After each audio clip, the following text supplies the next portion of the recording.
ஹே ஐயாய்ஸ் எல்லாரும் நல்லா இருக்கீங்களா? இன்னைக்கு நம்ம என்ன படம் பார்க்க போறோம்னா வைல்டுங்கிற ஒரு வேற ரகமான அட்வென்ச்சர் படத்தை தான் பார்க்க போறோம். அது மட்டும் கிடையாது, இது ஒரு உண்மை சம்பவத்தை வச்சு எடுத்த படம். ஆணோ பொண்ணோ ரெண்டு பேருமே கஷ்டப்பட்டு துன்பப்பட்டு துயரப்பட்டு எல்லா பழக்கங்கள்லயும் ஈடுபட்டு அதிலிருந்து எப்படி மீட்டெழுந்து வராங்கிறத நம்ம இந்த படத்துல பார்க்க போறோம். அதாவது இதோட ஒன்லைனர் என்னன்னா, அம்மான்னா இங்க யாருக்கு தான் பிடிக்காது. அப்படி நம்ம ஹீரோனியோட அம்மா உடல்நிலை சரியில்லாம துரதிருஷ்டவசமா இறந்து போறாங்க. அப்படி இறந்து போனதுக்கு அப்புறமா நம்ம ஹீரோயினி அம்மா இறந்து போயிட்டாங்கிற வருத்தத்துல நெக்ஸ்ட் என்ன பண்ணணும்னு கூட தெரியாம ஒரு ஆசையாலையும் கெட்ட பழக்கங்களாலையும் எல்லாத்துலயுமே ஈடுபட ஆரம்பிக்கிறான். இப்படி இருக்கும்போது நம்ம ரொம்ப தப்பு பண்ணிக்கிட்டு இருக்கோம், நம்ம திரும்ப மீண்டு வரணும் அப்படிங்கிற மாதிரி சொல்லி அவளே தனக்குத்தானே எழுந்து வர ஆரம்பிக்கிறா. அப்படி இதெல்லாம் மறக்கிறதுக்காண்டி ஒரு அட்வென்ச்சர் பயணத்துக்கு போலான்ட்டு இவளுமே ரெடி ஆயிரா. அதுவும் அட்வென்ச்சர் பயணம் எப்படின்னு பார்த்தோம்னா, கிட்டத்தட்ட மெக்சிகோல இருந்து கனடா வரைக்கும் 1100 மைல் நடந்து போறா. அதுவும் 1100 மைல் எப்படி நடந்து போறானா, பசிபிக் கிராஸ்ட் ட்ரெயிலுங்கிற ஒரு மலைப்பாதையிலேயே வந்து நடந்து போறா.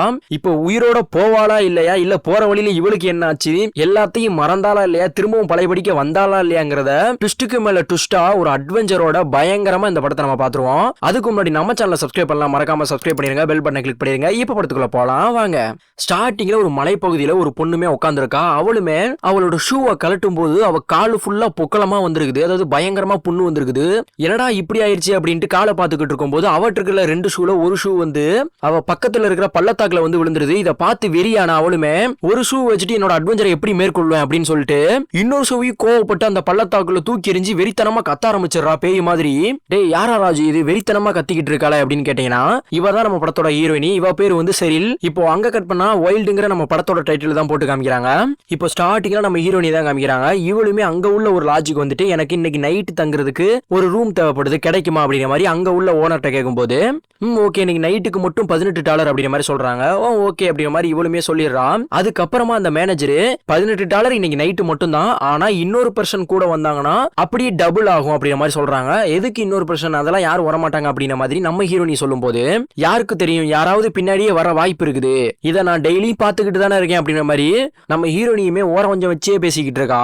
சரி ஓகே போறதான் போற, அட்ரஸ் சொல்லிட்டு போமா அப்படிங்கிற மாதிரி கேட்கும்போது, இல்ல எனக்கு அட்ரஸ் எல்லாம் எதுவும் கிடையாது, நான் இருந்த வீடு எல்லாத்தையுமே காலி பண்ணிட்டேன் அப்படிங்கிற மாதிரி சொல்லும்போது, அட்ரஸ் இல்லாதவங்களுக்கு வீடெல்லாம் கொடுக்க மாட்டோம் அப்படிங்கிற மாதிரி சொல்லிடுறான். இப்போ அங்க கட் பண்ணா நம்ம ஹீரோ வந்து அந்த லாட்ஜில் உள்ள ஒரு ரூம்குள்ள தான் காட்டுறாங்க.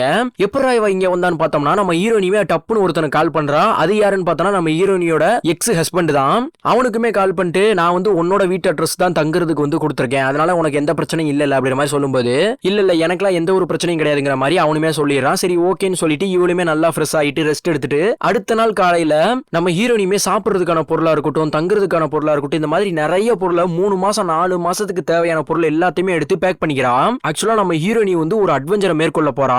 அதுக்காண்டி தான் இப்படி வந்து ரெடி ஆகிட்டு இருக்கா. இவளுமே வந்து பேக் பண்ணி முடிச்சதுக்கு அப்புறம் அந்த ஒரு பேக்கை வந்து அவளால தூக்க கூட முடியல. எல்லா பக்கமும் அந்த பேக்கை தூக்க முடியாம சாஞ்சிக்கிட்டு மட்டும்தான் இருக்கா. எப்படியோ ஒரு வழியா தூக்கிட்டு இவளுமே வெளியே வந்துகிட்டு இருக்கும்போது அங்க தூரத்துல பெட்ரோல் பல்க்ல ஒரு கார் தெரியுது. சரி நம்ம இந்த கார்ல போயிட்டு நம்ம எங்க இருந்து நடந்து போறோமோ அந்த ஒரு பிளேஸ்க்கு வந்து போயிட்டு இறங்கிக்கலாம் அப்படிங்கிற மாதிரி சொல்லிட்டு அந்த ஒரு கார்லயுமே ஏறி போய்கிட்டு இருக்கா. அப்படி போய்கிட்டு இருக்கும்போது அந்த கார் ஓனருமே எங்கம்மா நீ போய்கிட்டு இருக்க, எதுக்காக இவ்வளவு தண்டி பேக்கு, என்னாச்சு அப்படிங்கிற மாதிரி விசாரிக்கும் போது, நம்ம ஹீரோயினியுமே நான் வந்து மெக்சிகோல இருந்து கனடா வரைக்கும் 1100 மைல நடந்தே கடக்க போறேன் அப்படிங்கிற மாதிரி சொல்லிக்கிட்டு இருக்கா. இதை பார்த்ததும் அந்த கார் ஓனருக்கு தூக்கி வாரி போட்டுருது. என்னது 1100 மைலா, ஏமா நீ நடந்து போயிருவியாமா அப்படிங்கிற மாதிரி கேட்கும்போது, நான் நடந்து போயிருவேன், அதுவும் எப்படி போறேன்னு பாத்தீங்கன்னா பசிபிக் கிராஸ்ட் ட்ரெயிலுங்கிற ஒரு மலைப்பகுதியில தான் ஏன் நடந்து போறேன் அப்படிங்கிற மாதிரி சொல்லிக்கிட்டு இருக்கா. இதை கேட்ட அவருக்கு ஒண்ணுமே புரியல. சரி அம்மா ஏதோ சொல்ற, பார்த்து போயிட்டு வாமா அப்படிங்கிற மாதிரி சொல்லிட்டு இவளுமே நல்லா பேசிக்கிட்டு இருக்கா. ஆனா அவரு பக்கத்துல அவரோட ஒய்ஃப் வந்து உட்கார்ந்து இருக்குது. ஒரு பொண்ணு கூட ஒருத்தன் பேசிக்கிட்டு இருக்கானா, அவளோட ஒய்ஃப் பாத்துக்கிட்டா இருப்பா. அந்த மாதிரி தான் இங்கேயும் வெறியாயி அவளை நடுரோட்ல இறக்கி விட்டே போயிடுறானுங்க. இப்போ அங்க இருந்து திரும்பவும் அந்த மூட்டையை தூக்க முடியாம தத்தக்கா புத்தக்கான்னு தவிச்சு எப்படியோ ஒரு வழியா அதை தூக்கிட்டு அங்க இருந்து கொஞ்சம் கொஞ்சமா காட்டு பகுதிக்குள்ள நடக்க ஆரம்பிக்கிறான். இப்படி நடந்து போகும்போது அவளுக்கு தண்ணி தேவிக்குது, அவளால மூச்சு விட முடியல. இப்படி இருக்கும்போது அங்க உள்ள ஒரு செடி அப்படியே கசக்கிட்டு அதையுமே மோந்து பார்த்துட்டு இயற்கையோட இயற்கை அப்படியே பையா நடந்து போய்கிட்டு இருக்கா. இப்படி நடந்து போய்கிட்டே இருக்கும்போது வெயில் தாங்க முடியாம சரி நம்ம டென்ட் போட்டு ரெஸ்ட் எடுத்துடலாம் அப்படின்ட்டு இவளுமே டென்ட் போடுறதுக்கு ட்ரை பண்ணிக்கிட்டு இருக்கா. இவளுக்கு ஃபர்ஸ்ட் டைம்னால இவளுக்கு எப்படி பண்ணணுங்கிறது கூட அவளுக்கு தெரிய மாட்டுது. இவளுமே ட்ரை பண்றா லாஸ்ட் வரைக்கும் ட்ரை பண்ணி எப்படியோ ஒரு வழியா அந்த டென்ட்டையுமே போட்டு முடிச்சிடறா அறகுறையா. இப்படி முடிச்சதுக்கு அப்புறம் அவட்ட ஒரு சின்ன கேஸ் ஸ்டவ் இருக்குது. அதுல வந்து இவளுக்கு தேவையானதை சமைச்சிடலாம் அப்படின்னு சொல்லிட்டு அதை ரெடி பண்ணா அது அவளுக்கு ரெடி பண்ணவே தெரியல. அந்த ஸ்டவ்வை எப்படி பத்த வைக்கணும், எப்படி கனெக்ட் பண்ணணும் கூட தெரியல. இப்படி இருக்கும்போது வேற வழி இல்லாம அவகிட்ட இருக்கிற ஸ்நாக்ஸையுமே எடுத்து சாப்பிட்டுட்டு அப்படியே புக்கு படிச்சுக்கிட்டு இருக்கா. நம்ம ஹீரோயினுக்கு புக்கு படிக்கிறது ரொம்ப இஷ்டம். இப்படி புக் படிச்சுக்கிட்டு இருக்கும் போது அவளுக்கு சின்ன வயசு ஞாபகங்கள்லாம் வருது. அதாவது அப்படியே அங்க கட் பண்ணா இங்க ஒருத்தவங்களை காமிக்கிறாங்க பாத்தீங்களா, இவங்க தான் நம்ம ஹீரோயினியோட அம்மா. இவங்க பேரு பாபி. இப்ப நம்ம ஹீரோயினி அவங்க அம்மா இவங்க 2 பேர் பேசிக்கிட்டு இருக்கும் போது நம்ம ஹீரோயினிக்கு ஒரு தம்பி இருக்குது. அவனுமே உள்ள வந்துடுறான். வந்ததுமே மம்மி எனக்கு செம்மையா பசிக்குது, ஃபர்ஸ்ட் எனக்கு சாப்பாடு செஞ்சுட்டாங்க அப்படிங்கிற மாதிரி சொல்றான். இதை கேட்ட அவனோட அக்காவுமே உன்னால சாப்பாடு செய்ய முடியாதடா, உனக்கு தான் 18 வயசு ஆயிருச்சுல, அவங்க எதுக்கு செஞ்சு தரணும், மம்மி நீங்களாம் சாப்பாடு செய்யாதீங்க அப்படிங்கிற மாதிரி சொல்லிடுறான். ஒரு பக்கம் அவன் வெறி ஆயிட்டு எனக்கு சாப்பாடு இப்ப வேணும், எனக்கு சாப்பாடு செஞ்சுட்டாங்க அப்படிங்கிற மாதிரி அவன் கத்திக்கிட்டு இருக்கான். இதை பார்த்த அம்மாவுமே தயவு செஞ்சு 2 பேரும் கோவப்படாதீங்க, 2 பேருமே என்னோட பிள்ளைய தான், வேற வீட்டுல இருக்கும்போது நீங்க தனியா சாப்பாடு செஞ்சு சாப்பிட்டுக்கோங்க, என் கூட இருக்கும்போது உங்களுக்கு நான் செஞ்சு தரேன், நிம்மதியா சாப்பிடுங்க அப்படின்ட்டு இவங்களுமே கிளம்பிடுறாங்க. இப்போ அங்க கட் பண்ணா பழைய விஷயங்கள் எல்லாத்தையுமே நினைச்சுக்கிட்டு புக்கு படிச்சுக்கிட்டு இருக்கா. இப்படி அன்னைக்கு நைட்டு இவளுமே தூங்கிட்டு இருக்கும் போது டென்ட்டை சுத்தி யாரோ வர மாதிரியே இருக்குது. இவளுமே உள்ள இருந்து டார்ச் லைட் எல்லாம் அடிச்சு பாக்குறா. ஏன்னா அவ்வளவு பெரிய காட்டுக்குள்ள மிருகங்களோ இல்ல வேற யாராவது வந்தா சொல்லி முடிஞ்சு. இப்படி அடுத்த நாள் காலையில பார்த்தோம்னா இவளுக்கு தேவையான சாப்பாடை சமைக்கலாம்னு பாக்குறான். ஆனா அப்பவும் வந்து அந்த ஒரு சின்ன ஸ்டவ் வந்து இவளுக்கு ஆன் பண்றது எப்படின்னே தெரியாம வெறியாயி எல்லாத்தையும் எத்தி விட்டு இவ கொண்டு வந்த ஸ்நாக்ஸா இவளே திரும்பவும் சாப்பிட்டுக்கிட்டு அப்படியே நடக்க ஆரம்பிக்கிறா. இப்படி நடந்து போய்கிட்டே இருக்கும்போது ஒரு கட்டத்துல 4 வழி சாலை இருக்குது. 4 வழியில எந்த வழியில போகணும்னு கூட இவளுக்கு தெரியல. அப்படி இருக்கும்போது அப்படியே பையா போய்கிட்டு இருக்கா. இருளையும் ஆரம்பிச்சுக்கிட்டு இருக்குது. இப்படி இருக்கும்போது தூரத்துல ஒரு வண்டியை பாக்குறா. இதை பார்த்ததுமே இங்க பாருங்களேன், நான் இருக்கேன், நான் இங்க ஒருத்தி இருக்கேன் அப்படின்ற மாதிரி கத்திட்டு அந்த வண்டி பக்கத்துல ஓடி போறா. அந்த வண்டியில உள்ள ஒருமே என்னமா ஆச்சு, எதுக்காக இப்படி பதட்டப்பட்டு ஓடியாரா, இந்த டைம்ல இங்க என்ன பண்ற அப்படி மாதிரி கேட்கும்போது, அதாவது நான் வந்து ஒரு அட்வென்ச்சர் ரைடுக்கு வந்து நடந்தே போய்கிட்டு இருக்கேன் ஒரு இடத்துக்கு, அதனாலதான் அப்படியே நடந்து வந்துகிட்டு இருக்கும்போது உங்களை பார்த்தேன், எனக்கு நைட்டு ஸ்டே பண்றதுக்கு ஏதாவது இடம் கிடைக்குமா அப்படின்ற மாதிரி கேட்கும்போது, சரி ஓகேமா நீ வந்து என்னோட கார்ல போய் உட்காரு, எனக்கு இங்க கொஞ்சம் வேலை கொடுத்துருக்காங்க, நான் இந்த வேலையை முடிச்சுட்டு வந்து உன்னை இன்னைக்கு நைட்டு வந்து கூட்டி போறேன் எங்களோட வீட்டுக்கு அப்படின்ற மாதிரி சொல்லிட்டு அவனுமே வேலையை பார்க்க போயிடுறான். இவனுமே வந்து கார்ல போய் ஏறி உட்காந்துக்கிறான் நல்லா ஜம்முன்னு. அப்படியே அவனோட வேலையும் முடிச்சுட்டு இவனுமே காருக்குள்ள வந்து உட்காடுறான். உட்கார்ந்ததுமே நம்ம ஹீரோனியுமே ஒரு பக்கம் அவனை பார்த்து ரொம்பவுமே பயப்பட ஆரம்பிச்சிடறா. ஏன்னு பார்த்தோம்னா அவன் அவ்வளவு முரடா இருக்கிறதுனாலதான். இப்படி இருக்கும்போது அவனுமே ஏறிட்டு நல்லா ஜூஸ் எல்லாம் குடிச்சிட்டு இங்க பாருமா இந்த ஜூஸை குடிச்சு பாரு செம்மையா இருக்கும் அப்படி மாதிரி சொல்லிக்கிட்டு இருக்கான். ஆனா இதை வாங்குறதுக்கு அவன் மறுத்துக்கிட்டு இருக்கா. இப்படி இருக்கும்போது எம்மா நான் உன்னை எதுவும் பண்ண மாட்டேன், நார்மல் ட்ரிங்க் தான், இதை குடிச்சு பாரு அப்படி மாதிரி சொல்லும்போது அவளுமே குடிச்சிட்டு சூப்பரா இருக்குது அப்படின்ற மாதிரி சொன்னதுக்கு அப்புறம் இவங்களுமே அப்படியே வண்டி எடுத்துட்டு போறாங்க அவங்க வீட்டுக்கு. இப்ப இந்த காருக்கார ஓனருமே அவனோட வீட்டுக்கு கூட்டி போயிடுறான். கூட்டி போனதுக்கு அப்புறம் நம்ம ஹீரோனியை உட்கார வச்சு தடபுடலாம் நல்ல சாப்பாடு போட்டிருக்காங்க. நம்ம ஹீரோனியுமே மூச்சு முட்டை அடிக்கா. இப்படி நல்லா சாப்பிட்டு முடிச்சதுக்கு அப்புறம் இவளுமே அப்படியே குளிக்க போயிடுறா ஒரு பக்கம். ஏன்னா அடுத்த நாள் காலையில இவளுமே திரும்பவும் இவளோட அட்வென்ச்சர் நாளைக்கு மார்னிங் மேற்கொள்ளணுங்கிறதுக்காக குளிச்சுக்கிட்டு இருக்கும்போது அவளோட ஹஸ்பண்டை பத்தின பழைய ஞாபகங்கள் எல்லாமே வருது. அதாவது அங்க கட் பண்ணா ஒரு டேட்டூ ஷாப் தான் காமிக்கிறாங்க. அங்கேயுமே நம்ம ஹீரோனியா இருக்கட்டும் நம்ம ஹீரோனியோட ஹஸ்பண்டா இருக்கட்டும் இவங்க 2 பேருமே போட்ட டேட்டூவை அழிச்சுக்கிட்டு இருக்காங்க. இதை பார்க்கும்போது அந்த டேட்டூக்காரருமே எதுக்காக சம்பந்தமே இல்லாம போட்டிருக்கிற டேட்டூவை அழிச்சுக்கிட்டு இருக்கீங்க அப்படிங்கிற மாதிரி அந்த டேட்டூக்காரருமே கேட்கிறாரு. அப்ப நம்ம ஹீரோனியுமே அதாவது எங்களுக்குள்ள ஒரு அண்டர்ஸ்டாண்டிங்கே கிடையாது, அதனால நான் வந்து டைவர்ஸ் பண்ண போறேன், முக்கியமா அதனாலதான் இந்த டேட்டூவையும் அழிக்கிறோம் அப்படிங்கிற மாதிரி சொல்லிக்கிட்டு இருக்கா. இதை பார்த்து அந்த டேட்டூக்காரருமே எம்மா நீங்க பேசுறதெல்லாம் கேட்டா சிரிப்பா இருக்குமா, 2 பேருமே நல்லா கேட்டுக்கோங்க, கல்யாணங்கிறது ஒரு அழகான கமிட்மெண்ட்டுமா, அதை 2 பேருமே புரிஞ்சுக்கணும், சம்பந்தமே இல்லாம நீங்க வந்து டைவர்ஸ் பண்றதுல எந்தவித பிரயோஜனமும் கிடையாது அப்படிங்கிற மாதிரி இவரும் அட்வைஸ் கொடுத்துக்கிட்டு இருக்காப்ல.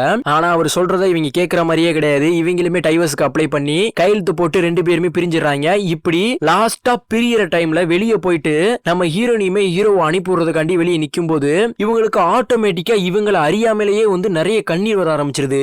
எதனால பிரியிறோம் எதுக்காக பிரியிறோங்கிறதே தெரியாம இவங்க பிரிஞ்சிருக்காங்க. இப்போ இப்படி லாஸ்டா ஹக் பண்ணிட்டு ஒருத்தருக்கு ஒருத்தர் நல்லா இருங்க அப்படிங்கிற மாதிரி சொல்லிட்டு 2 பேருமே இடத்த காலி பண்ணிட்டு போயிடுறாங்க. இப்ப அப்படியே நல்லா ஃப்ரெஷ்ஷா குளிச்சு முடிச்சுட்டு அடுத்த நாள் மார்னிங் நம்ம ஹீரோனியுமே அந்த கார் ஓனர் கூடயே வந்து அவ இருந்த இடத்துக்கே வந்து போயிடுறா. அங்க இருந்து மூட்டை முடிச்செல்லாம் கட்டிட்டு எனக்கு உதவி பண்ணதுக்கு ரொம்ப நன்றி அப்படின்னு சொல்லிட்டு திரும்ப பழையபடிக்க நடைபயணத்தை வந்து ஆரம்பிக்கிறா.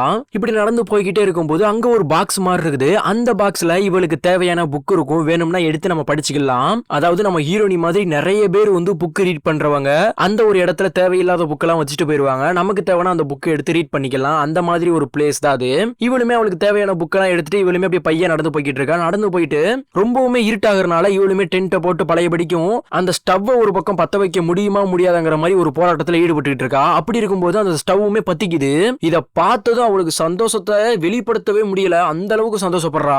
இப்ப நம்ம ஹீரோனியுமே அவளுக்கு தேவையான சாப்பாடெல்லாம் சமைச்சு அப்படியே சாப்பிட்டுக்கிட்டு நைட் அப்படியே டென்ட்டுக்குள்ள தூங்கிட்டு இருக்கும் போது அவ பெட்ஷீட்ல ஏதோ ஒண்ணு ஊர்ற மாதிரி ஒண்ணு தென்படுது அவளுக்கு. இதை பார்த்து மிரண்டு போயிட்டு அந்த டென்ட்ல இருந்து வெளியே ஓடி வந்துடுறா.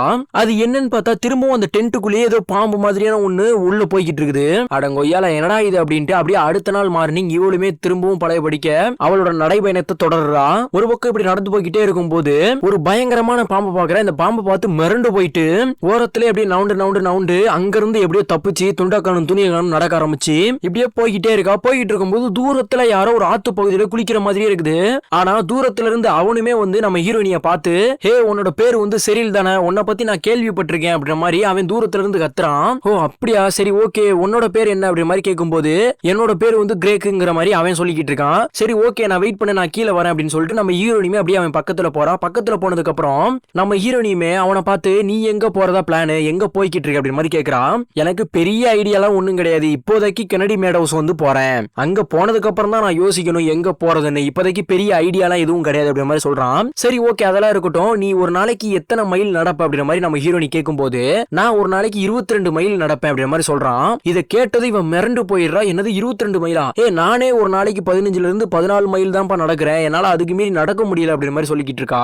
அதெல்லாம் ஒண்ணும் இல்ல, நீ இப்பதான் நடக்க ஆரம்பிக்கிற, போக போக நீயும் ஃபாஸ்டா நடக்க ஆரம்பிச்சிருவா அப்படின்ற மாதிரி சொல்றான். சரி ஓகே, நம்ம கிளம்புறதுக்கான டைம் வந்துருச்சு, நான் கெனடி மேட் ஹவுஸ்ல வெயிட் பண்றேன், நீ அந்த இடத்தை கண்டுபிடிச்சு எப்படியாவது வந்துரு அப்படின்ற மாதிரி சொல்லிட்டு அவன் ஒரு பக்கம் நடந்து போயிடுறான். இவ ஒரு பக்கம் நடந்து போயிடுறான். ஒரு பக்கம் இவளோட பழைய ஞாபகங்கள், இவளோட கஷ்டங்கள் எல்லாமே இவளுக்கு ஞாபகம் வந்துகிட்டு இருக்குது. அதை எல்லாத்தையும் தாண்டி நம்ம ஹீரோயினியுமே மலைப்பகுதியெல்லாம் பூந்து விளையாடி ரொம்ப தூரம் நடந்து போறா. இப்படி நடந்து போய்கிட்டு இருக்கும்போது அங்க உள்ள ஆத்து பகுதியெல்லாம் கடந்து அந்த கெனடி மேட் ஹவுஸ் சொன்ன பாத்தீங்களா, அந்த ஒரு இடத்துக்குமே கண்டுபிடிச்சு போயிடுறா நம்ம ஹீரோனி. இப்ப கிரேக்குன்னு ஒருத்தன் நம்ம ஹீரோனியை ஒரு ஆத்து பகுதியில மீட் பண்ணான்னு சொன்ன பாத்தீங்களா, அவனுமே அங்க வெயிட் பண்ணிட்டு நம்ம ஹீரோனியை பார்த்ததுமே போதும் அவ்வளவுதான், ஹே ஃப்ரெண்ட்ஸ், நான் செரில்னு ஒருத்தன் சொன்னேன் பாத்தீங்க, அவ வந்துட்டா பாருங்களேன் அப்படின்னு சொல்லிட்டு, செரில் நீ சாதிச்சிட்ட அப்படின்ற மாதிரி சொல்லிக்கிட்டு இருக்கான். ஃப்ரெண்ட்ஸ், இவ பேர் என்னன்னு தெரியுமா? பேர் செரில் கிடையாது, மான்ஸ்டர் அப்படின்ற மாதிரி சொல்லிக்கிட்டு இருக்கான். இதை பார்த்ததுமே என்னது மான்ஸ்டர் அப்படின்னு சொல்லிட்டு அவ சந்தோஷப்பட ஆரம்பிக்கிறா ஒரு பக்கம். இப்ப அந்த கிரேக்குன்னு சொன்னேன் பாத்தீங்களா, அவனுமே சரி ஓகே செரில், உனக்கு என்ன வேணும் என்கிட்ட கேளு அப்படின்ற மாதிரி சொல்றான். இதை கேட்ட நம்ம ஹீரோனியுமே எனக்கு ஒரு ஜூஸ், உருளைக்கிழங்கு சிப்ஸ் வேணும் அப்படின்ற மாதிரி சொல்லிட்டு இவளுமே பைக்குள்ள இருந்து காசு எடுத்துக்கிட்டு இருக்கா. இதை பார்த்த கிரேக்குமே, மான்ஸ்டர் நீங்க அதை உள்ள வைங்க, இது என்னோட ட்ரீட் அப்படின்னு சொல்லிட்டு அவனுமே நம்ம ஹீரோனி கேட்ட மாதிரி எல்லாத்தையும் வாங்கிட்டு இந்தா நீ வயிறு நுமுற சாப்பிடு அப்படின்னு சொல்லிட்டு கொடுத்துறான். இப்படி சாப்பிட்டுக்கிட்டு இருக்கும்போது அங்க ஒருத்தர் வராரு. அவரையுமே நம்ம கிரேக்கும் நம்ம ஹீரோனி கிட்ட இன்ட்ரோடியூஸ் பண்ணி வைக்கிறான். அது யாருன்னு தெரியுமா? அவர் தான் நமக்கு சமையல் செஞ்சு கொடுக்குறாரு. அது மட்டும் கிடையாது, நம்ம இங்க இருந்து இந்த நடைபயணத்துக்கு போறோம் பாத்தியா, அதுக்கு என்னென்ன பொருள் தேவை, நம்ம எப்படி போனா அந்த நடைபயணத்தை கம்ப்ளீட் பண்ணுவோங்கிறது அவருக்கு தான் தெரியும். அவர் தான் இதெல்லாம் சொல்லி கொடுப்பாரு அப்படிங்கிற மாதிரி சொல்லி இன்ட்ரோடியூஸ் பண்ணி வச்சுக்கிட்டு இருக்கான். இப்படி எல்லாருமே நல்லா பேசி சிரிச்சு நல்லா சாப்பிட்டுறாங்க.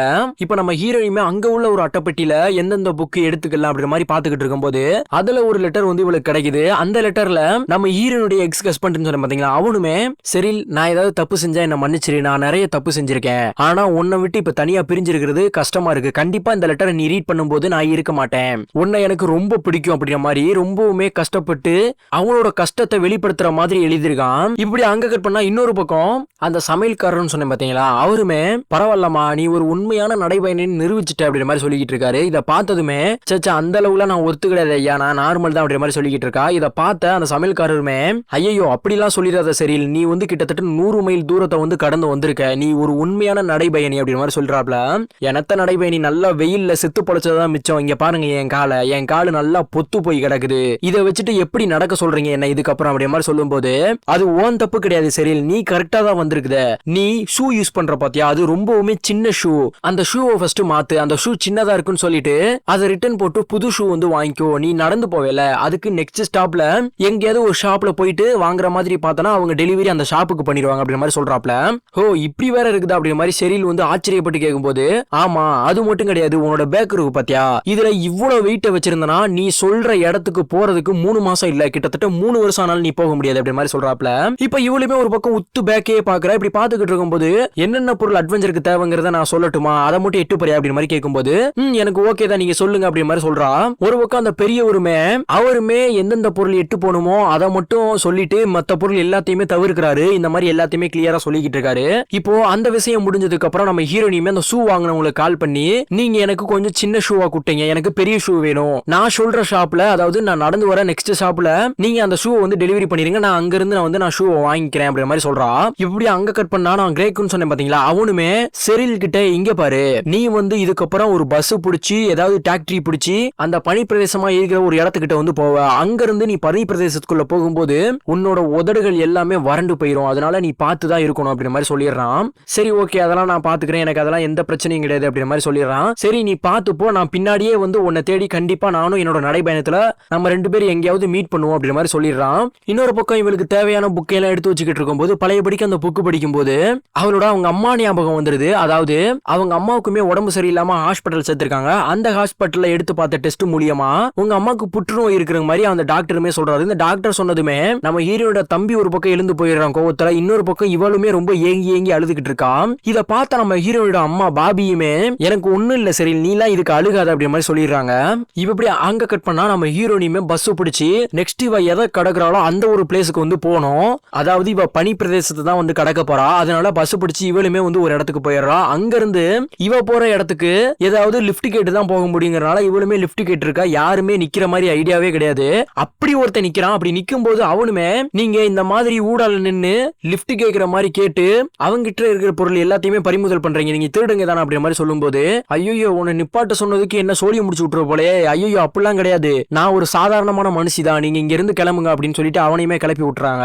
இப்போ கடவுள் புண்ணியத்துல ஏதோ ஒரு வண்டியில லிப்ட கேட்டு அவளுமே போய்கிட்டு இருக்கா. அப்படி போய்கிட்டு இருக்கும் போது அவங்க கூட நல்லா பேசிக்கிட்டு இருக்கா. அந்த டாக்கு பேர் என்னது, கீ செயின்ல தொங்குற அந்த குட்டி பையன் பேர் என்னது, இப்படி மாதிரி நிறைய பேசிக்கிட்டு இருக்கா. அப்படி பேசிக்கிட்டு இருக்கும் போது இவளுமே அந்த பனி பிரதேசம் பாத்தீங்களா அந்த ஒரு ஸ்டாப்புக்கு வந்துடுறா. இவளையுமே இறக்கி விட்டு போயிடுறானுங்க. இப்போ வழக்க போல அவ்வளவுதான் நம்ம ஹீரோ வந்து திரும்பவும் நடைபயணத்தை வந்து ஸ்டார்ட் பண்ணணும். அதனால பனி பிரதேசத்துக்குள்ள போறதுனால குளிர்ச்சி ரொம்ப அதிகமா இருக்குங்கிறது காரணத்தினால இவளுமே 2-3 ட்ரெஸ் எடுத்து போட்டுக்கிறா. இப்படி போட்டுட்டு இவளுமே அப்படியே பையா நடந்து போய்கிட்டு இருக்கா. ரொம்ப தூரம் நடந்து போயிடுற. ஒரு கட்டத்துல நம்ம எங்கனுக்குள்ள இருக்கோனே இவளுக்கு தெரியாம சுத்தி முத்தி பாத்துக்கிட்டு இருக்கா. அந்த செகண்ட்ல இவளுக்கு சைடுல ரொம்பவுமே வேகமா ஒரு ஸ்கேட் போர்ட்ல 2 பேர் போய்கிட்டு இருக்காங்க. ஹே மேன் நீங்க எங்க போய்கிட்டு இருக்கீங்க, நீங்க யாரு, இந்த இடம் எங்க இருக்குது அப்படி மாதிரி கேட்கும்போது இது கலிபோர்னியா, நீங்க என்ன பண்ணிக்கிட்டு இருக்கீங்க, தொலைஞ்சிட்டீங்களா அப்படி மாதிரி கேட்கும்போது இல்ல நான் தொலையல, இது என்ன இடம் தான் உங்களுக்கு கேட்கறதுக்கு தான் உங்களை கூப்பிட்டேன், மத்தபடி வேற ஒண்ணு இல்ல, நீங்க போயிட்டு வாங்க அப்படின்ற மாதிரி நம்ம ஹீரோனியுமே சொல்லிடுறா. இப்ப அப்படியே அவங்களுக்குள்ளே டென்ட்டை போட்டு இவளுக்கு தேவையான சாப்பாடு இருக்கட்டும் எல்லாத்தையுமே சமைச்சு சாப்பிட்டுக்கிட்டு இருக்கும்போது இவ டென்ட்டுக்கு ஆப்போசிட் பனி ஓனாயுமே வருது. இதை பார்த்த நம்ம ஹீரோனியுமே ஹே எங்கேயும் போகாத இங்க வா வான்னு சொல்லிட்டு அவளுமே அது பின்னாடியே ஓடுறா. இப்படி ஓடிக்கிட்டு இருக்கும்போது ஒரு கட்டத்துல அந்த ஓனாயுமே காணாம போயிருது. அவ்வளவுதான் நம்ம ஹீரோனியுமே பழைய ஞாபகங்களுக்கு வந்து போயிடுறா. அதாவது நம்ம ஹீரோனுடைய அம்மாவையுமே வந்து ரொம்பவுமே உடம்பு சரியில்லை அப்படின்னு சொல்லிட்டு புற்றுநோயால பெட்ல வந்து சேர்த்திருப்பாங்க. அப்போ நம்ம ஹீரோனியுமே இங்க பாருங்க மம்மி உங்களுக்கு எதுவுமே ஆகாது, எனக்கு எல்லாமே நீங்க மட்டும்தான், உங்களை நான் அவ்வளவு சீக்கிரத்துல விட்டு கொடுத்துட மாட்டேன் அப்படின்னு சொல்லிட்டு ரொம்பவுமே வருத்தத்தோட வெளியே போகும்போது அங்க உள்ள நர்ஸுமே மேம் உங்க அம்மாக்கு என்னாச்சு, டாக்டர் என்ன சொன்னாங்க அப்படின்ற மாதிரி கேட்கும்போது எங்க அம்மா 1 வருஷம் 2 வருஷம் தான் உயிரோட இருப்பாங்களா, அதுக்கு மீறி இருக்க மாட்டாங்களா அப்படின்னு தான் டாக்டர் சொன்னாரு, டாக்டருக்கு என்ன தெரியும் இப்படி சொல்லிக்கிட்டு இருக்காரு அப்படின்ற மாதிரி ரொம்பவுமே வருத்தமா டென்ஷன் ஆகி பேசிட்டு போய்கிட்டு இருக்கா. இன்னொரு பக்கம் பார்த்தோம்னா நம்ம ஹீரோனி நம்ம ஹீரோனோட தம்பி இவங்க 2 பேர் மட்டும் தான் அந்த வீட்டுல இருக்காங்க. இப்படியே ரொம்பவும் நினைச்சு கஷ்டப்பட்டுக்கிட்டு ஒருத்தருக்கு ஒருத்தர் வருத்திக்கிட்டு தான் இருக்காங்க. இப்படி இருக்கும்போது டாக்டருமே ஹாஸ்பிட்டலுக்கு நம்ம ஹீரோனியை கூப்பிட்டு இருக்காங்கன்னு சொல்லிட்டு நம்ம ஹீரோனியுமே ஹாஸ்பிட்டல் போறா. அங்க போனதுமே உங்க மாம் வந்து இறந்துட்டாங்க, அவங்கள வந்து கண்தானம் பண்ணலாமா அப்படி மாதிரி கேக்குறாங்க. இதை பார்த்து மிரண்டு போயிட்டு இவளுமே விறுவிறுன்னு உள்ள போயிட்டு அவங்க அம்மாவை கட்டி பிடிச்சு அழக ஆரம்பிக்கிறா, விடவே மாற்றா. நம்ம ஹீரோனிக்கு நெக்ஸ்ட் என்ன பண்ணணும் கூட தெரியல. ஏன்னா சின்ன வயசுல இருந்து அவங்க அம்மா மட்டும் தான் இவளை பார்த்திருப்பாங்க. இப்போ அம்மா இல்லன்னதும் இவளுக்கு தலகாலே புரியல, ரொம்பவும் அழுகிறா. இப்படி இருக்கும்போது நான் சொன்ன மாதிரி தான் அம்மானா இங்க யாருக்கு தான் பிடிக்காது அப்படிங்கிற மாதிரி தான் இருக்குது. ஒரு பக்கம் அவங்க அம்மா இறந்ததுல இருந்து நினைப்பு வரும்போதெல்லாம் பயங்கரமா கத்த ஆரம்பிக்கிறா. ஏன்னா அவங்க அம்மாவோட நினைப்பு அவளை அவ்வளவு கொல்லுது, அந்த அளவுக்கு பாசம் வச்சிருக்கா. இப்போ இவளுக்கு என்ன பண்றதுன்னு கூட தெரியாம நம்ம ஸ்டார்டிங் ஒரு சீன் பாத்தீங்களா ஷூவை தூக்கி போட்டது, அந்த மாதிரி ஷூவை தூக்கி போட்டுறா. தூக்கி போட்டு வெறித்தனமா கத்த ஆரம்பிச்சிடறா. இப்போ ஸ்டார்டிங்ல பார்த்த சீனை தான் நமக்கு காமிக்கிறாங்க. ஷூவை தூக்கி போட்டு ஷூ இல்லாதனால நம்ம ஹீரோனியுமே பிஞ்சு போன செருப்பை காலில் வச்சு டேப்பு போட்டு சுத்தியும் ஒட்டிக்கிட்டு இருக்கா 2 கால்லையும். இப்போ அங்க இருந்து பழையபடி திரும்பவும் நடக்க ஆரம்பிக்கிறா. டே ராஜு எதுக்குடா இவ வந்து இப்படி ஒரு பயணத்தை மேற்கொள்ளணும் அப்படின்னு கேட்டீங்கன்னா இவங்க அம்மா இறந்ததுல இருந்து போதை பொருளுக்கு ரொம்பவுமே அடிமையாயிருப்பான்னு சொல்லியிருப்பேன்ல, அந்த போதை பொருளுக்கு அடிமையானதுனால மட்டும்தான் நம்ம ஹீரோயினி இப்படி ஒரு பயணத்தை வந்து மேற்கொள்றா. போறா போய்கிட்டே இருக்கா. நாட்களும் அதிகமாகிட்டே இருக்குது. ஆத்து பகுதி எல்லாத்தையும் தாண்டி நடந்து போய்கிட்டு இருக்கா. இப்போ அப்படியே அங்க கட் பண்ணி இவ நினைவுகளை பார்த்தோம்னா அவளோட அம்மாவுமே ரொம்பவுமே கஷ்டப்பட்டதுனால என்னோட முதல் தப்புன்னு பார்த்தோம்னா நான் கல்யாணம் பண்ணதான், என்னோட ஹஸ்பண்ட நான் ரொம்பவுமே துன்பப்பட்டிருக்கேன். அது மட்டும் கிடையாது அவனால என் பிள்ளைகளான நீங்களும் ரொம்பவுமே துன்பப்பட்டிருக்கீங்க. அதனால மேரேஜ் பண்றதா இருந்தா அது உன்னோட நல்ல டிசிஷனா மட்டும்தான் இருக்கணும். அது மட்டும் கிடையாது உன்னோட தம்பியை நீ நல்லா பாத்துக்கோ. இந்த உலகத்துல வாழ்க்கைங்கிறது ரொம்ப கஷ்டம் தான், ஆனா அதை வாழ கத்துக்கோ அப்படிங்கிற மாதிரி சொல்லிக்கிட்டு இருக்காங்க. இப்போ அங்க கட் பண்ணி பார்த்தா நம்ம ஹீரோனியுமே அந்த ஷூக்கு வந்து ஒரு ஷாப்ல வந்து வாங்கணும்னு சொல்லியிருந்தா பாத்தீங்களா, அந்த ஒரு ஷாப்புக்குமே போயிடுறா. அங்க போயிட்டு அவளுக்கு தேவையான ஷூவையுமே வந்து வாங்கிக்கிறா. வாங்கினதுக்கு அப்புறம் இவளுமே அப்படியே அங்க உட்காந்து காஃபி குடிச்சுக்கிட்டு இருக்கும் போது அங்க நம்ம ஹீரோனி மாதிரியே ஒரு அட்வென்ச்சர் காரருமே வராரு. அங்க வந்துட்டு அங்க உள்ள ஷாப் ஓனர் கிட்ட பேசிக்கிட்டு இருக்கும் போது நம்ம ஹீரோனி பார்த்து ரொம்பவுமே ஆச்சரியப்பட்டு பரவாயில்ல நம்ம துணைக்கு ஒரு ஆள் கிடைச்சுக்கிட்டாங்க, ஹலோ உங்க நேம் என்னது அப்படிங்கிற மாதிரி கூப்பிட்டு பேசும்போது நம்ம ஹீரோயினி தூரத்துல இருந்தே கண்டுபிடிச்சிடறா, நீங்க ஒரு உமன் தானே அப்படிங்கிற மாதிரி கண்டுபிடிச்சிடறா. அவளதான் போச்சு போடா அப்படின்ட்டு அவளுமே அவளுக்கு மேல இருக்கிற தொப்பியெல்லாம் எடுத்துட்டு, நீங்க கரெக்டா கண்டுபிடிச்சிட்டீங்க, நான் உமன் தான், வாங்க நம்ம 2 பேரு வழக்கம் போல நடக்க ஆரம்பிப்போம், நீங்க எங்க போறீங்களோ அங்கதான் நானும் போறேன், வாங்க போவோன்ட்டு இவங்க 2 பேருமே நடக்க ஆரம்பிச்சிடறாங்க ஒரு பக்கம். இப்படி நைட் டைம்ல 2 பேருமே உட்காந்துக்கிட்டு, அப்போ ஒரு ஸ்ட்ரேஞ்சர் பொண்ணு இருக்கா பாத்தீங்களா, அவளுமே நம்ம ஹீரோனியை பார்த்து, உங்களை பத்தி எனக்கு முன்னாடியே தெரியும், என்ன கிரேக்கு தான் அனுப்பி விட்டான், கிரேக்கு வந்து இப்போதைக்கு வரல, ஏன்னா அவனுக்கு உடம்பு சரியில்லைன்னு சொல்லிட்டு நெக்ஸ்ட் இயர் வரேன்னு சொல்லிட்டு அவனோட ட்ரீமான அட்வென்ச்சரை வந்து ரத்து பண்ணிட்டான் அப்படிங்கிற மாதிரி சொல்லிக்கிட்டு இருக்காங்க. இதை பார்த்ததுமே செரில் ரொம்பவுமே மிரண்டு போயிடுறா, ஐயோ என்ன விட அவன் தான் ஆசையா இருந்தான், அவனுக்கு ஏன் இப்படி ஆகணும் அப்படிங்கிற மாதிரி சொல்லி பேசிக்கிட்டு இருக்காங்க 2 பேரும். இப்படியா அடுத்த நாள் காலையில பார்த்தோம்னா 2 பேரும் ஒன்னா போவாங்கன்னு நினைச்சா 2 பேருமே ஆளாளுக்கு பிரிஞ்சு தனித்தனியா போக ஆரம்பிச்சிடறாங்க. நம்ம ஹீரோவுமே அந்த காட்டுக்குள்ள ரொம்ப தூரம் நடந்து போய்கிட்டு இருக்கா. இப்ப அப்படியே அங்க கட் பண்ணா இன்னொரு பக்கம் நம்ம ஹீரோயினோட அம்மாவா இருக்கட்டும், நம்ம ஹீரோயினியா இருக்கட்டும், இல்ல நம்ம ஹீரோயினியோட தம்பியா இருக்கட்டும், இவங்களை எல்லாத்தையும் மேலையும் நம்ம ஹீரோவோட தகப்பன்னு ஒருத்தர் இருப்பான்ல, அவனுமே ரொம்பவுமே கோவத்தை வெளிக்காட்டுறதும் அடிக்கிறதும் துன்பப்படுத்துறதும் துயரப்படுத்துறதும் இப்படியே தான் இருக்குது. இதனால அன்னைக்கு நைட்டே ஹீரோயினியோட அம்மாவா இருக்கட்டும், ஹீரோயினியா இருக்கட்டும், அவளோட தம்பியா இருக்கட்டும், இவங்க எல்லாருமே வந்து கார்ல தப்பிச்சு போயிடுறாங்க அந்த வீட்ல இருந்து. அப்படி போனவங்க தான் அதுல இருந்து இவங்க தனியா வாழ ஆரம்பிச்சிட்டாங்க. இப்ப இப்படி இன்னொரு பக்கம் பார்த்தோம்னா நம்ம ஹீரோயினியுமே நடந்து போய்கிட்டே இருக்கும்போது ஒரு கட்டத்துல இவளுக்கு தண்ணி ரொம்ப தவிக்க ஆரம்பிச்சிருது. ஏன்னா அந்த அளவுக்கு வெயிலும் போட்டு தாக்குது. இப்படியே இவ தண்ணியை குடிச்சு குடிச்சு இருக்கிற தண்ணியும் கரையாகி போச்சு. சுத்தி காடு மட்டும்தான், வறண்ட பகுதி மட்டும்தான், இதுல எங்கேயுமே தண்ணி கிடைக்காது. இவளுமே ரொம்ப தூரம் நடந்து போய்கிட்டு இருக்கு. அப்படி நடந்து போய்கிட்டு இருக்கும்போது ஒரு பெரிய டேங்க் தெரியுது. ஐயோ இதுல தண்ணி இருக்குண்டா அப்படின்ட்டு ஆசையோட போயிட்டு திறந்து பார்த்தா அதுல தண்ணி கிடையாது, காத்து தான் வருது. இப்ப இவளுக்கு என்ன பண்றதுன்னே தெரியல. தண்ணி இல்லைன்னா இதே இடத்துல காஞ்சி போய் சாக வேண்டியதா. இப்போ என்ன பண்றதுன்னு தெரியாம அதே இடத்துல டென்ட் போட்டு அவளுக்கு வர வியர்வைய டென்ட்ல தடவி அதை நக்க ஆரம்பிச்சிடுறா ஒரு கட்டத்துல. ஏன்னா அந்த அளவுக்கு தண்ணி தவிக்க ஆரம்பிச்சிருது. இப்ப இவளுக்கு என்ன பண்றதுன்னு கூட தெரியல. சரி வேற வழி கிடையாது, நம்ம இங்க இருந்து போய் தான் ஆகணும்னு சொல்லிட்டு இவளுமே பேக்க போட்டு நடந்து போறா போறா போறா போய்கினே இருக்கா. நாளும் போய்கிட்டே இருக்குது. இப்படி நடந்து போய்கிட்டு இருக்கும் போது சைடுல இவளுக்கு தண்ணி இருக்கிற மாதிரி தெரியுது. நல்லதா போச்சுரா அப்படின்ட்டு விறுவிறுன்னு போனா அது ஃபுல்லா அழுக்கு தண்ணி. அது எத்தனை விலங்கு வாய் வச்சுச்சோ, எத்தனை விலங்கு செத்து போச்சோ அதுல, அந்த மாதிரி கேவலமா இருக்குது தண்ணியை பார்க்க. வேற வழியே இல்லைன்னு சொல்லிட்டு அவகிட்ட இருக்கிற ஒரு சின்ன பம்பு செட்டு மூலியமா அந்த அழுக்கு தண்ணியை ஈர்த்து கொஞ்சம் நல்ல தண்ணியா கொண்டு வர வச்சுட்டு அந்த தண்ணியில அயோடின் மாத்திரை, அதாவது அந்த தண்ணியில இருக்கிற எல்லா கிருமிகளும் சாகிறதுக்காண்டி தான் அந்த மாத்திரை போடுறது. இப்படி இவ இந்த தண்ணியை ரெடி பண்ணிக்கிட்டு இருக்கும் போது தூரத்துல யாரோ 2 பேர் வர மாதிரி இருக்குது. அவங்களும் இந்த மாதிரி அட்வென்ச்சர் ரைடை மேற்கொள்றவங்க தான் போல. ஒரு பக்கம் அவனுங்களும் தண்ணி கிடைக்குமா இங்க அப்படின்ற மாதிரி நம்ம ஹீரோனியை பார்த்து கேட்டுட்டு இருக்கானுங்க. நம்ம ஹீரோனியுமே ஆமா வாங்க இங்க தண்ணி இருக்குது, ஆனா கொஞ்சம் அழுக்கு தண்ணி தான் அப்படின்ற மாதிரி சொல்லும் போது, சரி உங்ககிட்ட தண்ணி இருக்குதா, அந்த தண்ணியை குடிக்கலாமா அப்படின்ற மாதிரி கேக்குறாங்க. இல்ல இதுவும் இந்த தண்ணி தான், இதை நான் ஈர்த்திருக்கேன், இதுல அயோடின் டேப்லெட் போட்டிருக்கேன், அதனால இது ரெடி ஆகிறதுக்கு ½ அன் அவர் ஆகும், ½ அன் அவர் வெயிட் பண்ணி தான் குடிக்க முடியும் அப்படின்ற மாதிரி சொல்றான். ஓ அப்படியா, சரி ஓகே நாங்க இதை பிடிச்சு குடிச்சுக்கிறோம்ட்டு அவங்களுமே அந்த தண்ணியை பிடிச்சுக்கிறாங்க. பிடிச்சதுக்கு அப்புறம் அவங்க கொஞ்சம் ஒரு மார்க்கமா நடந்துக்கிறதுனால நம்ம ஹீரோனியுமே சரி ஓகே நான் இந்த இடத்த விட்டு போகணும் அப்படின்னு சொல்லிட்டு அவளுமே அந்த இடத்த காலி பண்ணிடுறான். ஒரு பக்கம் இவ கிளம்புறான்னு சொல்லிட்டு இவங்களுமே அந்த இடத்த காலி பண்ணிட்டு இவங்களுமே ஒரு பக்கம் நடக்க ஆரம்பிச்சிடுறாங்க. ஆனா நம்ம ஹீரோயினி அந்த இடத்த விட்டு போகாம ஒரு மரத்துக்கு பின்னாடி நின்னு இவங்க போயிட்டாங்களா இல்லையாங்கிறத வேடிக்கை பார்த்துக்கிட்டு இருக்கா.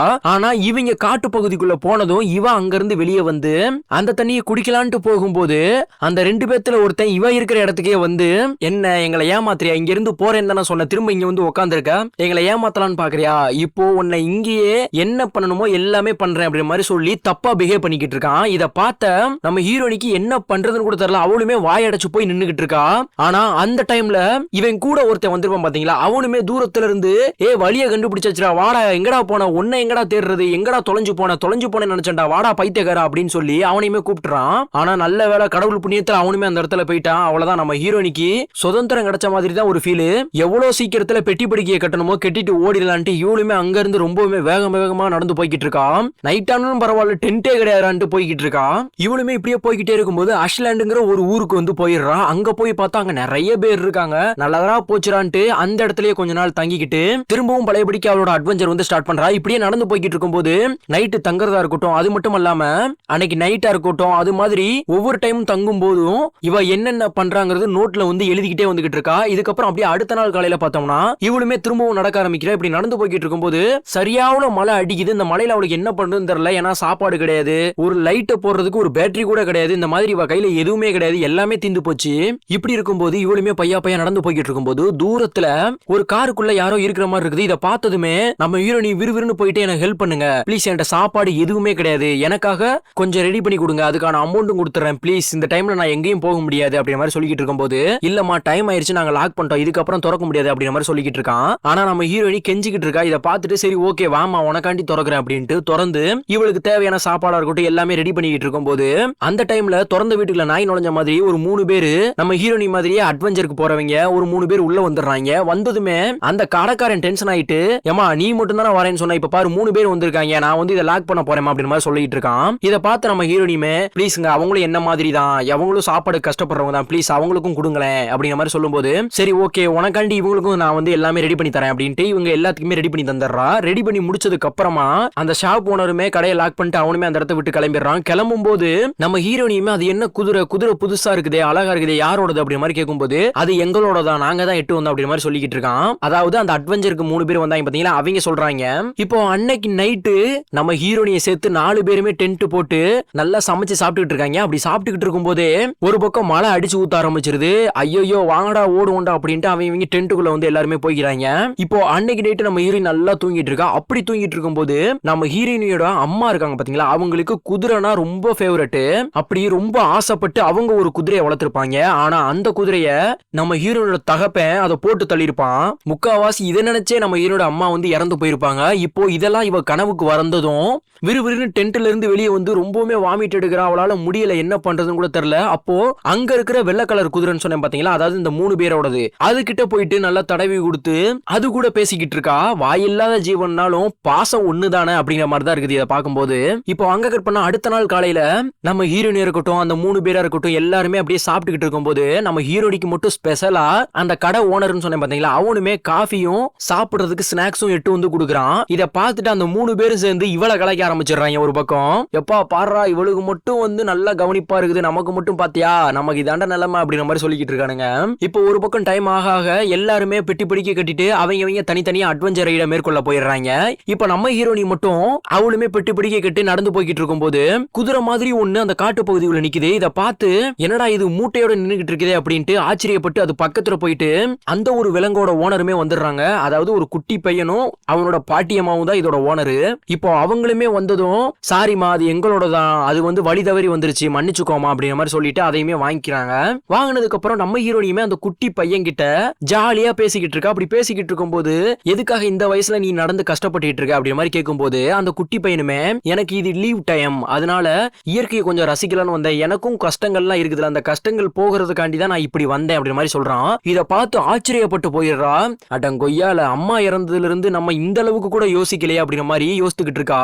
இப்போ அந்த குட்டி பையனுமே சரி ஓகே உங்களுக்கு என்ன கஷ்டம் இருக்கு அப்படிங்கிற மாதிரி கேட்கறான். அப்போ நம்ம ஹீரோனியுமே எனக்கு ஒரே கஷ்டம் எங்க அப்பா தான், எங்க அப்பானா எனக்கு பிடிக்கவே பிடிக்காது, எங்க அப்பா தான் வந்து நாங்க கஷ்டப்படுறதுக்கு காரணமே அப்படி மாதிரி சொல்லிக்கிட்டு இருக்கா. ஓ அப்படியா சரி ஓகே உங்க அம்மா என்ன பண்றாங்க அப்படிங்கிற மாதிரி கேட்கறான். அதுக்கு நம்ம ஹீரோனியுமே அம்மா வந்து இறந்துட்டாங்க அப்படிங்கிற மாதிரி சொல்லிட்டு இவ ரொம்பவுமே ஃபீல் பண்றான். சரி அதெல்லாம் ஒண்ணு இல்ல ஃபீல் பண்ணாதீங்க அப்படிங்கிற மாதிரி அந்த குட்டி பையனுமே சொல்றான். அதுக்கு நம்ம ஹீரோனியுமே சரி நீ இவ்வளவு அழகா பேசுறல உனக்கு என்ன திறமை இருக்கு அப்படிங்கிற மாதிரி கேட்கும்போது எனக்கு பாட்டு பாட தெரியும், அந்த பாட்டுமே எனக்கு எங்க அம்மா தான் வந்து கத்து கொடுத்தாங்க அப்படின்னு சொல்லும்போது ஹீரோனிக்காண்டி அந்த குட்டி பையனுமே ஒரு பாட்டு பாடுறான். இந்த பாட்டு அவளை வர்ணிச்ச மாதிரியே இருக்குது. இவளுக்கு இது இன்னும் ரொம்பவுமே சந்தோஷமாயிருது. ஒரு பக்கம் ரொம்ப அதிகமா ஃபீலும் ஆயிருது. இப்படி இருக்கும்போது அந்த குட்டி பையனும் அந்த பாட்டியம்மாவும் அந்த ஒரு குதிரையுமே கூப்பிட்டுட்டு இவங்க வந்து கிளம்பிடுறாங்க. இப்ப நம்ம ஹீரோயினி கிட்டத்தட்ட ஒரு 10 ஸ்டெப் தான் எடுத்து வச்சிருப்பா. எடுத்து வச்ச அடுத்த செகண்ட் முட்டிக்கால் போட்டு கதறி கதறி அழுக ஆரம்பிச்சிடறா. ஏன் அழுகிறான்னு பார்த்தோம்னா அவங்க அம்மா இறந்ததுல இருந்து வீட்டுக்குள்ளேயே அடைஞ்சு கிடந்து நிறைய தப்பான பழக்கங்களா இருக்கட்டும் தப்பான கெட்ட பழக்கங்களா இருக்கட்டும் இந்த மாதிரி நிறைய பண்ணி அவ உடம்பா இருக்கட்டும் மனசா இருக்கட்டும் எல்லாத்தையுமே வருத்திக்கிட்டா.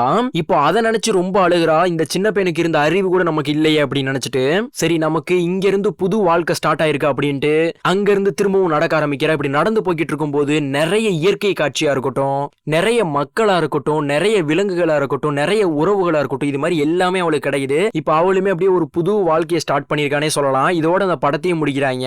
ராஜு படம் முடிஞ்சாடா அப்படின்னு கேட்டீங்கன்னா ஆமாங்க படம் முடிஞ்சு. இதுல இருந்து நம்ம என்ன கத்துக்கணும்னா பொண்ணுக்கா இருந்தாலும் சரி ஆணுக்கா இருந்தாலும் சரி ஒன்னே ஒண்ணுதான், எவ்வளவு கஷ்டம் வந்தாலும் உட்காரக்கூடாது, வெளியே போனோம்னா இயற்கை நம்மளை காப்பாத்திருங்கிறத மட்டும் நல்லா தெரிஞ்சுக்கணும். இந்த மாதிரி நிறைய படம் வேணும்னா நம்ம சேனலை சப்ஸ்கிரைப் பண்ணி வச்சுக்கோங்க. ஏன்னா நம்ம சேனலை சப்ஸ்கிரைப் பண்ணா மட்டும்தான் நம்ம போடுற ஒவ்வொரு படமும் உங்க மொபைலுக்கு நோட்டிபிகேஷன் தேடி வரும். திஸ் இஸ் ஒரு ஆர்ஜி எக்ஸ்பெக்டேஷன் தமிழ் வரட்ட.